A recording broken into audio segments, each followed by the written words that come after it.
Hi, and welcome to the NBA Economy Show. Looks like I got a little extra on the screen. I had to come and talk about it. Pretty much the whole hottest news been around has been on Malik Beasley. Malik Beasley has been a hot topic ever since it came out. Beginning of free agency, we thought he was going to get a big payday, but instead he got a federal probe into gambling. Um, that was a shock. That cost him a huge amount of money. He will not get back. But before we get into that, we're just gonna touch on a few topics that's just been going around the league. And um, first, I just want to talk a little bit with something I saw on Yahoo Sports. Thank you for Be the Motivator for pointing this out from Yahoo Sports Sporting News. We know it's the quiet time in the season, so they're gonna put out some controversial things to make you look, and they made me look at Josh Hart. And Josh Hart is kind of a lot of Knicks fans been trying to push him out, saying that he's not necessary, but Josh Hart is a key part of this team. Even though we may not want him to be the starter, but he is a key player to this team. And if we traded him, I would love to get something great back. Um, but Sporting News tried to do a Josh Hart trade, and you look at the title, and it kind of looks good. Um, Josh Hart for a 22-point score. And what did they put here? Josh Hart for Keldon Johnson from the Spurs, who used to be a 22-point scorer. He is. It is. He is. I'd say he's kind of mid. He's 6'5", a little tall in Josh Hart, but he just doesn't have a defining skill like Josh Hart. We know Josh Hart is the best rebounder in the league. We know Josh Hart, hustle guy, good finisher. He brings things teams want. Keldon Johnson, at one point, he's like one of those players that he may have a future, but he just never quite made it. I really don't like this, and for several reasons. If you're going to give up Josh Hart, a key player to the team, you need to get better somehow. So you have to give me someone who brings something better than Josh Hart. So either I'm not opposed to trading Josh Hart, but you have to either one, give me a shorter contract. Um, Maybe you can help us get under the second apron next year. That's a reason to trade Josh Hart. Another another thing is if you give me like either a shorter contract or a better player. Even if you have to add picks, makes sense. But you cannot give me the same length of contract, just a couple million less for just mid. Like that doesn't make any sense. Sporting News, you're wasting time. Yahoo Sports, you're embarrassing itself. I really didn't like seeing this. Um, I really didn't like seeing this today. I'm not sure what you guys think about it. You could probably just throw in the chat what you think about that. It's not the main thing, but we also heard a little bit about Mitch and James L. Edwards. He's been covering the Knicks a lot more lately. He was thrown on the Knicks beat mid-season last year, and he was talking about Mitchell Robinson and the lack of an extension right now. And this is what he says. People have been quoting it. And basically, Knicks would be willing to offer Mitchell Robinson a team-friendly extension that covers them in the event that continues to get hurt, per James L. Edwards. That's something I've been telling y'all before the all season really got kicked off. Is the Knicks? He's injured. He's injured. You need to pay him, but you can't pay him based on uh, not based on potential anymore. He's no longer a young kid. Younger kids, you can pay. Hey, I think you're going to be good in the future. I'm going to give you based on what you're going to bring in the future. Mitch is an established vet. He's been injured, so even though he's a key part of the team, he will not get paid based on what he can be when he's healthy. He's going to get paid based on past performance and his importance to the team. I don't think you can pay Mitch like he's a starter. The Knicks just can't afford it. You can't be upside down on a Mitch deal. You can't. Mitch may be worth $20 million a year, very much. If he's healthy, Mitchell Robinson would be a $20 million a year player. But in the case that he gets injured, he's no longer a $20 million player. So you can't pay him based on if he's going to be healthy because he's never shown it. Mitch has never averaged double digits in anything. Double digits points or rebounds. So that's where his pay is going to be. I think if the Knicks go into next year with Mitchell Robinson, I think their offer would probably be like around 3 years, 40 million, 42 million, somewhere less than 15 million a year. Maybe you know, and that's the number escalating. So that's not giving him 14 million each year. You're probably starting where he is now, and then you're creeping it up. If Mitch looks at that, Mitch can very much get offended. Like, on what he brings to the team, he's definitely worth more money. But you can't risk being upside down on Mitchell Robinson. You can't have contracts that you can't get rid of. So I think it's going to be team friendly. If not, the Knicks are going to have to make some tough decisions. Do you play the season out? I don't think you go into next summer and just, roll the dice, as it were, with Mitch to see what he does and then determine what his pay is. Like, you do it now. If he doesn't want to do that, you got to keep putting him out in the marketplace, and that throughout the year. So if nobody gives you something you want, hopefully somebody gets injured, and that they would want Mitch. But at the very least, the very latest, you would trade Mitch December, January. But you cannot wait till next summer to see what happens. So that's what I think about for those. But we'll talk about the main thing now. And that is this information on Beasley. And Shams had this post on the 22nd. So it said Malik Beasley is no longer the target of a federal gambling investigation conducted by the Eastern District of New York.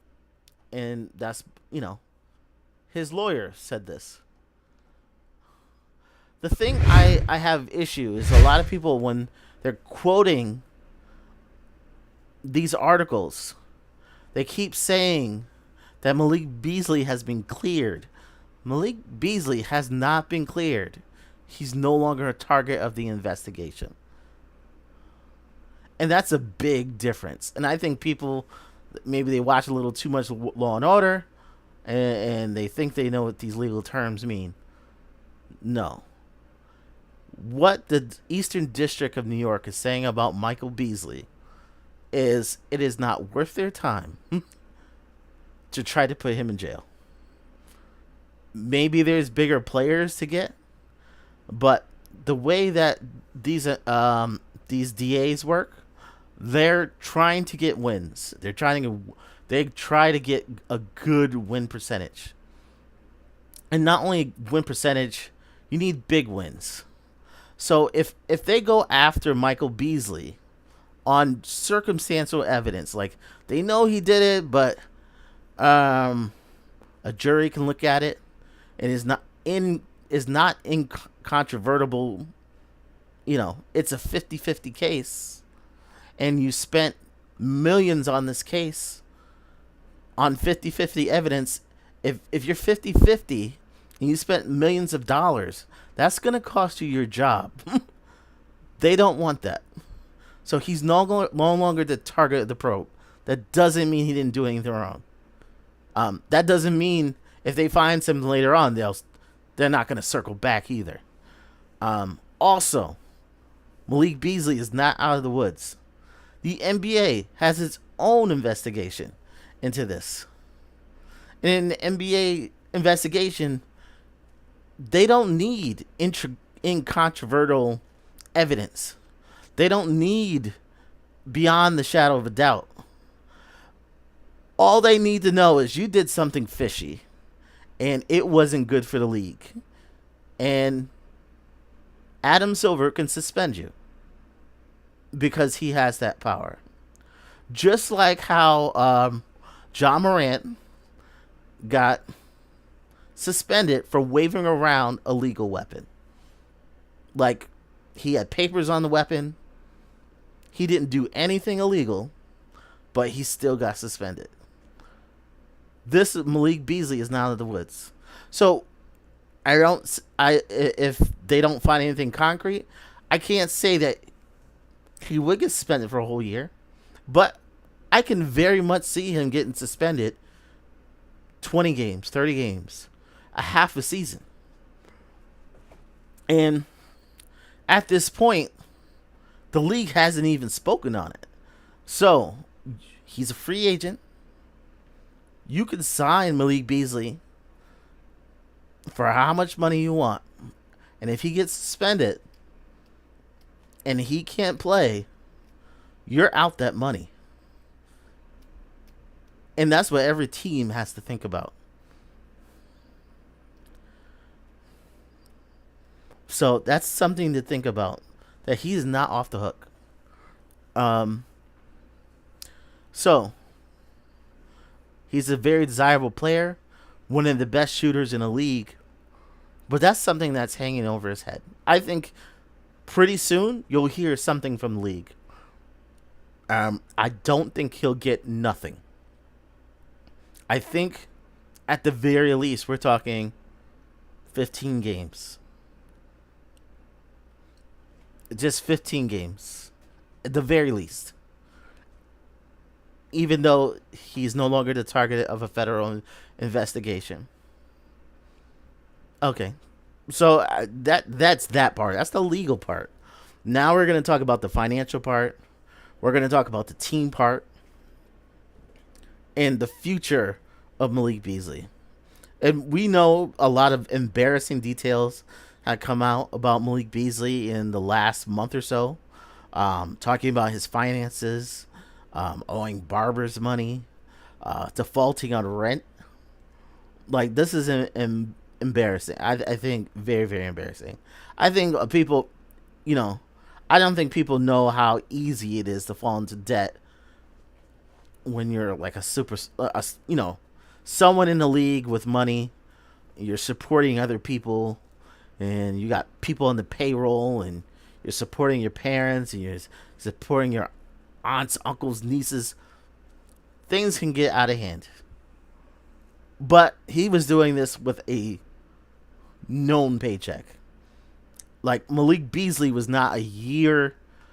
The thing about Malik Beasley, he wasn't like a year-to-year, let me sign for a minimum player. He's had solid NBA contracts, and he still got himself in these financial situations. That's concerning. Not just because he's an NBA player with financial problems. Like, he knew how much money he had, and he still messed up. And he had good pay. That's concerning.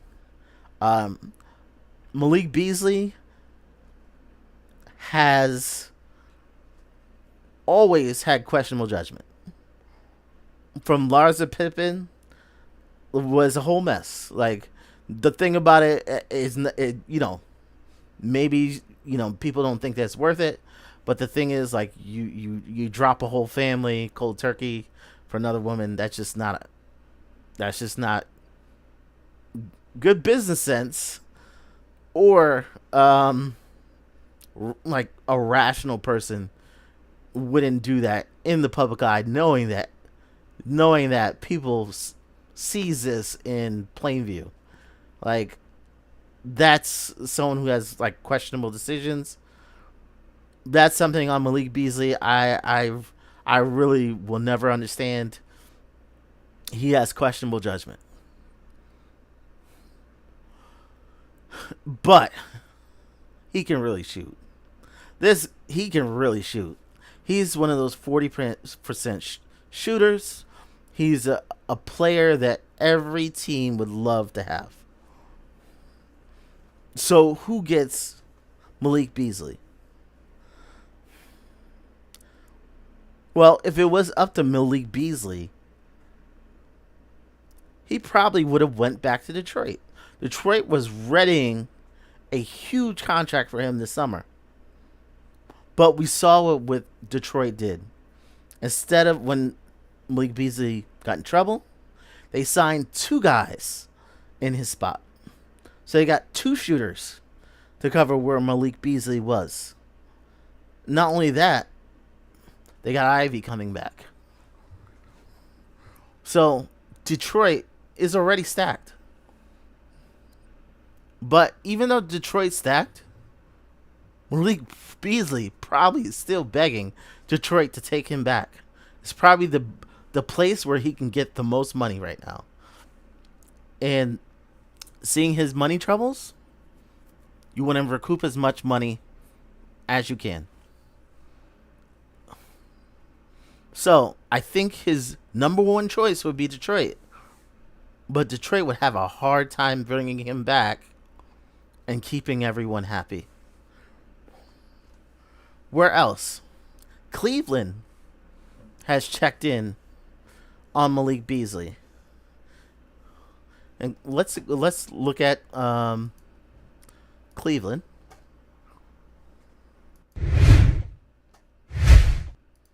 Let's see capsheets.com. Thanks to Yuri Goslin. He makes a great site. So, Cleveland Cavaliers. So, we saw they lost a great shooter in LeVert last year. They still have, but they brought in Lonzo Ball and Max Strus. They have room to bring him in on a minimum. They are well over the second April. So they're willing to take him on for a minimum. So he's not going to make a lot of money there. But there's a spot in Cleveland. And funny about Cleveland itself is one of his biggest debts is for rent owed to the owner of the Cleveland Cavaliers because he owns the apartment building that he defaulted on.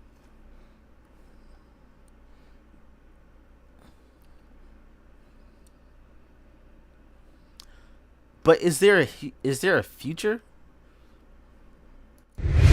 Well, let's look at the numbers again. Is there a future in Cleveland? So if he takes a minimum this year, next year, does it look like Cleveland has any cap space to sign him? No. Cleveland's way over the cap this year. Way more over the cap next year. So next year, they don't have a future. They can give him a minimum next year. They won't have a $5 million exception.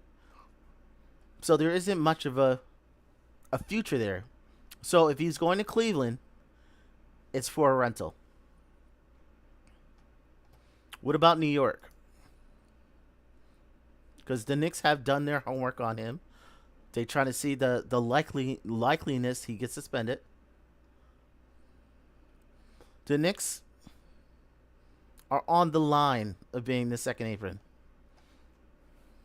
The Knicks, if they brought him on, I will tell you the Knicks would have movement. If he came on and they also pursued Ben Simmons or Landry Shamet, moves would be made.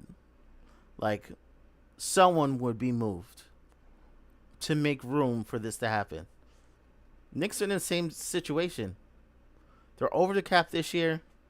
Next year, it looks like they're going to be over the second apron next year. So no 5.4 next year. They can offer a minimum next year.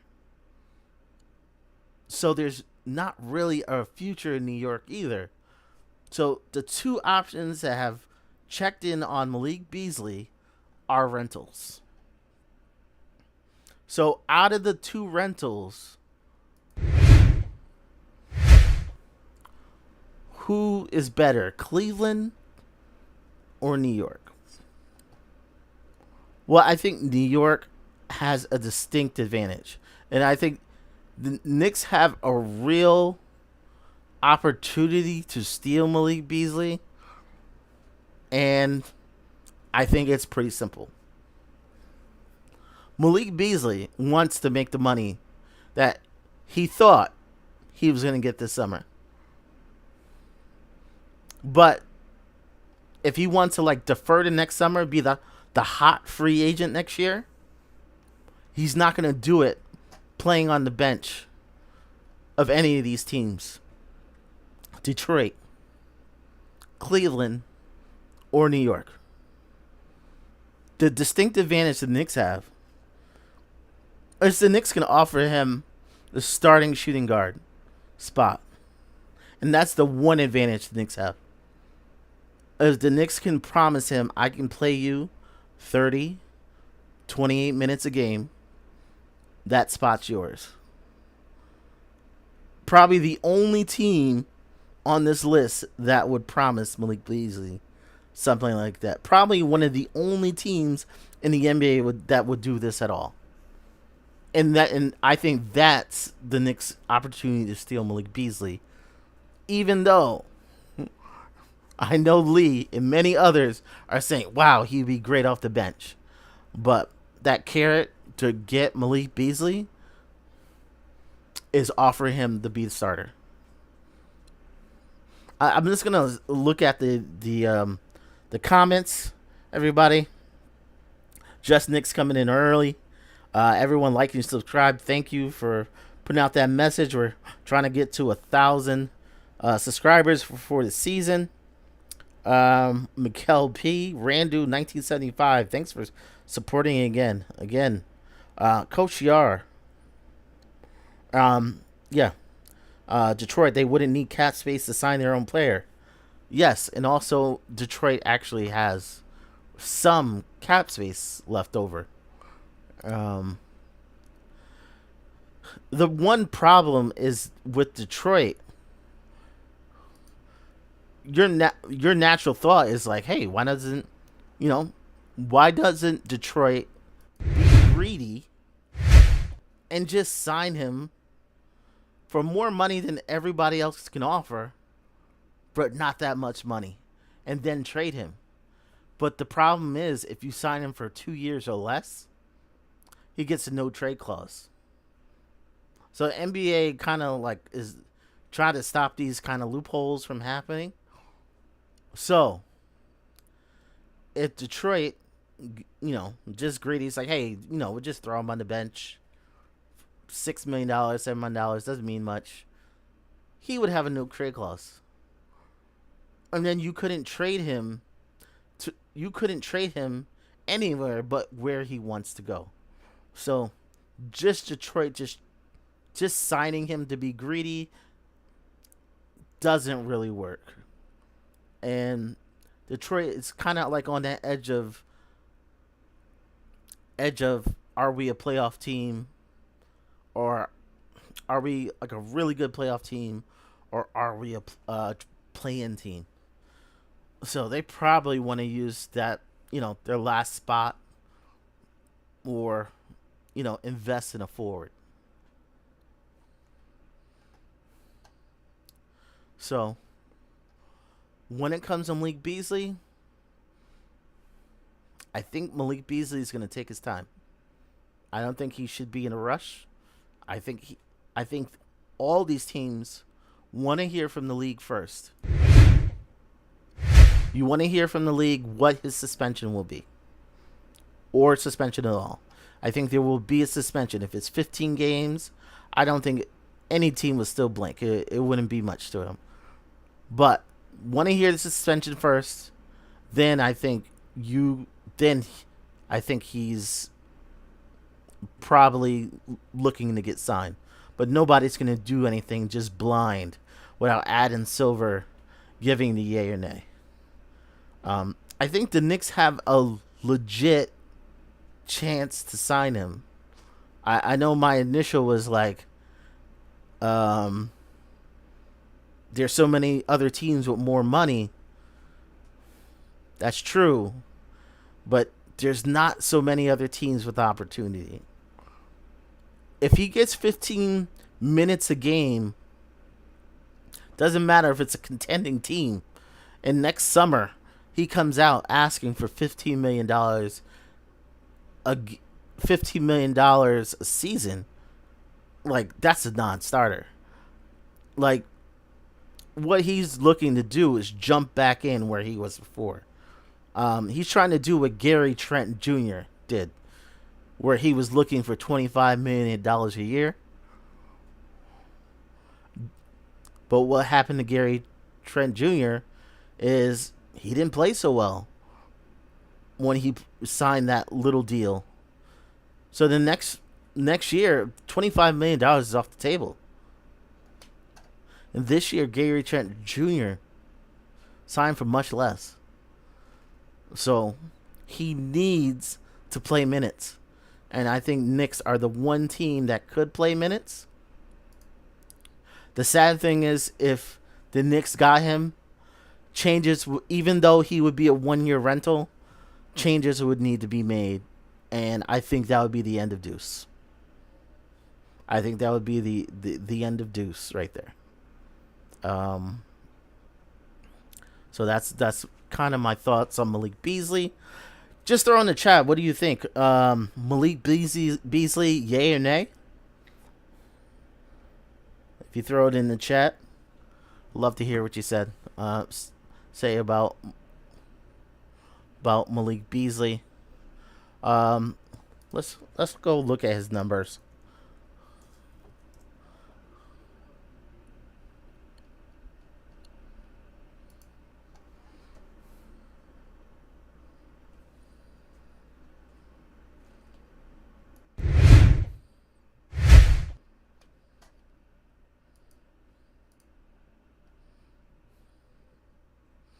Okay.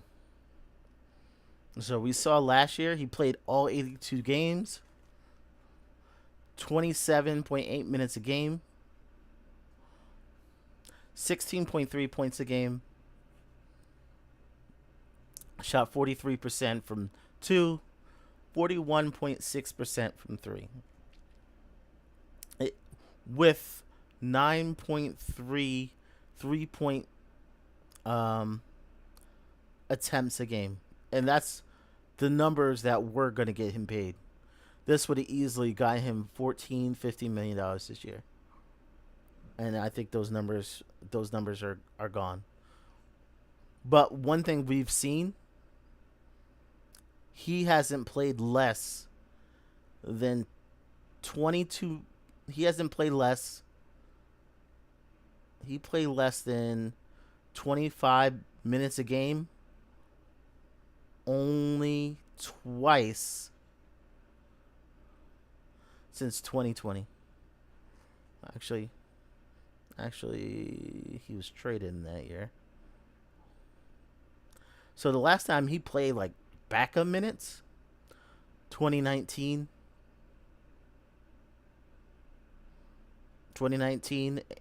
and that was half the year with Denver.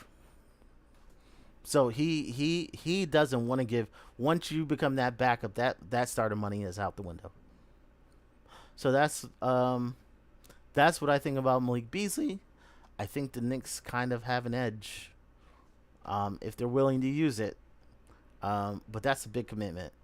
If they offer him the starting role, that would be a commitment. Yeah, that pretty much that's what I have for today. We talked a little bit about Mitch, um, James L. Edwards. Um, James L. Edwards said the Knicks would be willing to bring him back on a team friendly deal. I told y'all that months ago. Um, I don't. It's really up to Mitch. Like, do you want the stability of being on the Knicks, or do you want to bet on yourself? Also, this is the time where teams could be talking behind the scenes and talking about just get over here and we'll take care of you. This is that the whole behind the scenes thing. So, I, if Mitch really wants to bet on himself, he's not going to be a Knick. He's not going to be a Knick past December. Um, so that's for Mitch. We saw more tomfoolery from the Sporting News and Yahoo Sports, who wanted us to give up Josh Hart for just a mid player who doesn't help us financially and doesn't help us play wise. So another loss by them. Um, what else? We also have news with Yabusele. We see Yabusele is gonna, is committed on being with the Knicks. He looks good in his play in the international play. He's hitting the three ball. It's gonna be tough to keep him off the floor. It is really gonna be tough to keep him off the floor. Um, we got news on Diawara. Diawara, um, is committed to play with the Knicks. It looks like he's gonna get that second round spot. Um, so he'll be there. Any other news with the Knicks? Yeah, we see a lot of workout videos with the Knicks. Um, so hopefully we hear a little bit from Knicks soon. We still haven't heard from Ben Simmons.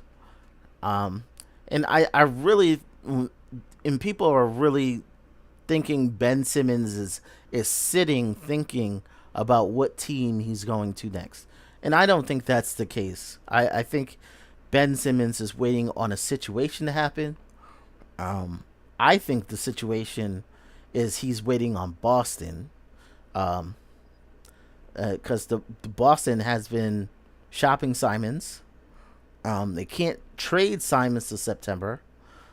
But I think if they trade Simons for less money and get out of the tax, I think they may sign Simmons for like the $5 million. And I think I think Ben Simmons is waiting on Boston to possibly trade Simons to free up some money.